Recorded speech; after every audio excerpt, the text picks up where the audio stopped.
Hi hello ನಮಸ್ತೆ friends. ಇವತ್ತು ಎಲ್ಲಿ ಹೊರಟಿದ್ದೀವಿ ಅಂದರೆ ಒಂದು ಬಳೆ ಶಾಸ್ತ್ರ ಇತ್ತು ನಮ್ಮ ಮಲ್ಲಿಯಪ್ಪನಹಳ್ಳಿ. ನಮ್ಮ ಯಜಮಾನ್ರವರು ಅವ್ರ ಅಕ್ಕನ ಮಗಳದು, ಅವ್ರ ಅಕ್ಕನ ಮಗಳು ಅಂದರೆ ಅವ್ರ ಅಕ್ಕ ಅವರು ನಮ್ಮ ಯಜಮಾನ್ರವರು ಚಿಕ್ಕಪ್ಪ ಅವ್ರ ಅಕ್ಕನ ಮಗಳದು.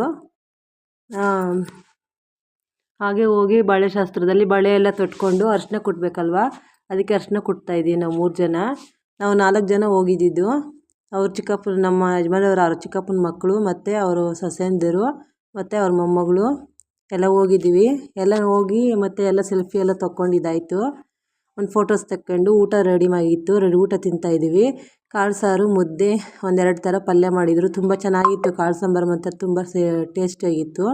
ಹಾಗೆ ಪಾಯಸ ಮತ್ತು ಪಾಯಸಗೆ ಬೂಂದಿ ಹಾಕಿದ್ರು. ತುಂಬ ಇಷ್ಟ ಆಯಿತು ನಮಗೆ ಊಟ ಎಲ್ಲ ಮುಗಿಸ್ಕೊಂಡು. ನೋಡಿ, ಮಣಿ ಅಣ್ಣ ಅಂತ ನಮ್ಮ ಯಜಮಾನ್ರವ್ರ ಚಿಕ್ಕಪ್ಪನ ಮಗ, ನಮ್ಮ ಯಜಮಾನ್ರಿಗೆ ಅಣ್ಣ ಆಗಬೇಕು. ಇವ್ರು ನಮಗೆ ಊಟ ಬಡಿಸ್ತೀನಿ ಅಂತ ಹೇಳಿದ್ರು, ಅದಕ್ಕೆ ಊಟ ಬಡಿಸ್ತಾ ಇದ್ದಾರೆ. ಹಾಗೆ ಊಟ ಮಾಡಿಕೊಂಡು ಒಂದು ಸೆಲ್ಫಿ ತಗೊಳ್ಳೋಣ ಅಂತ ಎಲ್ಲರಿಗೂ ಒಂದು ಹಾಯ್ ಹೇಳಿ ಅಂತೇಳಿ ಎಲ್ಲರೂ ಹಾಯ್ ಹೇಳ್ತಾಯಿದ್ರು. ಹಾಗೆ ಊಟ ತುಂಬ ಚೆನ್ನಾಗಿತ್ತು. ಊಟ ಎಲ್ಲ ಮುಗಿಸ್ಕೊಂಡು ಹಾಗೆ ಫೋಟೋಸ್ ಎಲ್ಲ ತಕ್ಕೊಂಡ್ವಿ. ಈ ರೀತಿ ಫಂಕ್ಷನ್ಸ್ಗೆಲ್ಲ ಹೋದರೆ ತುಂಬ ಇಷ್ಟ ಆಗುತ್ತಲ್ವ ಎಲ್ಲರಿಗೂ. ಏನೋ ಒಂಥರ ನೆಮ್ಮದಿ, ಖುಷಿಯಾಗಿರುತ್ತೆ. ನಮಗಂತೂ ಇವತ್ತಿನ ದಿನದಲ್ಲಿ ತುಂಬ ಖುಷಿಯಾಗಿದ್ವಿ ನಾವು. ಬಳೆ ಎಲ್ಲ ತೊಡ್ಸ್ಕೊಂಡಿದ್ದಾಯಿತು. ಹಾಗೆ ಒಂದು ಫೋಟೋಸ್ ಒಂದು 10 ಫೋಟೋಸ್ ತಕ್ಕೊಂಡು ಎಲ್ಲರೂ ನಾವು 3 ಜನ, ನಾವು 3 ಜನನೂ ಸೊಸೆಯಂದಿರೇನೆ.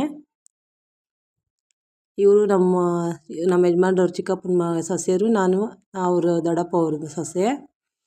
ಹಾಗೆ ಹುಡುಗಿ ಜೊತೆಯಲ್ಲಿ ಒಂದು ಫೋಟೋಸ್ ತೊಗೊಂಡ್ವಿ. ಇವರು ಹುಡುಗಿ ಮದುವೆ ಹೆಣ್ಣು. ನಿನ್ನೆ ಬಳೆ ಶಾಸ್ತ್ರ ಇತ್ತು, ಬಳೆ ಶಾಸ್ತ್ರಕ್ಕೆ ಹೋಗ್ಬಿಟ್ಟು ಬಂದ್ವಿ. ಇವತ್ತು ಮದುವೆ ಇದೆ, ಮದುವೆಗೆ ಹೋಗಬೇಕು ಸಂಜೆ.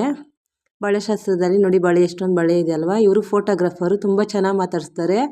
ತುಂಬ ಚೆನ್ನಾಗಿ ಎಲ್ಲರ ಜೊತೆನೂ ಚೆನ್ನಾಗಿ ಇದು ಮಾಡ್ತಾಯಿದ್ರು. ಇವತ್ತಿನ ದಿನ ಮುಗಿಸ್ತಾ ಇದ್ದೀನಿ. Thank you. ಹೊರಡ್ತಾ ಇದ್ದೀವಿ.